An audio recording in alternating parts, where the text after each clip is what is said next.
This lesson is going to be looking at the power of a power property of exponent. So let's take a look at this. This time we have a power inside of parentheses that is being raised to a power.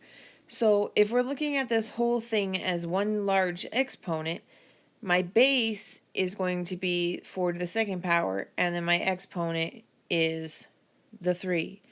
So that means I would have 4 to the second power multiplied by itself the 3 times. So I'd have 4 squared times 4 squared times 4 squared.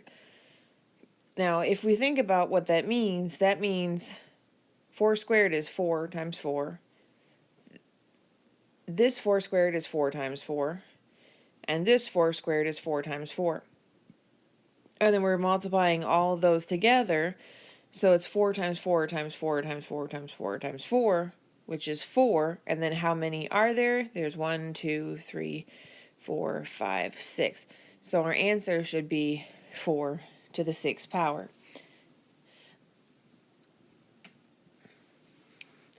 Now, instead of writing out all of those 4s, and because what if our exponents were higher than 3 and 2, you wouldn't want to continue to write it out like that. So if we look at our exponents, 2 and 3, when we multiplied our powers, we added our exponents. When we divided powers, we subtracted our exponents.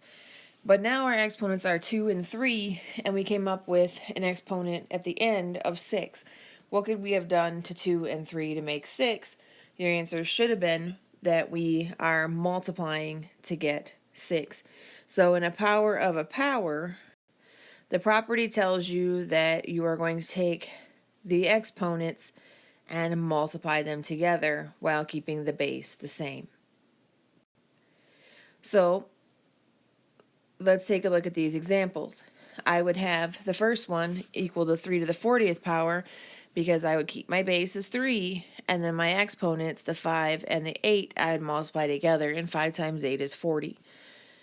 This one, I would keep my base the same, the 4, and then I would take my 8 and my 5, my exponents, and multiply them together, so I'd get 4 to the 40th power.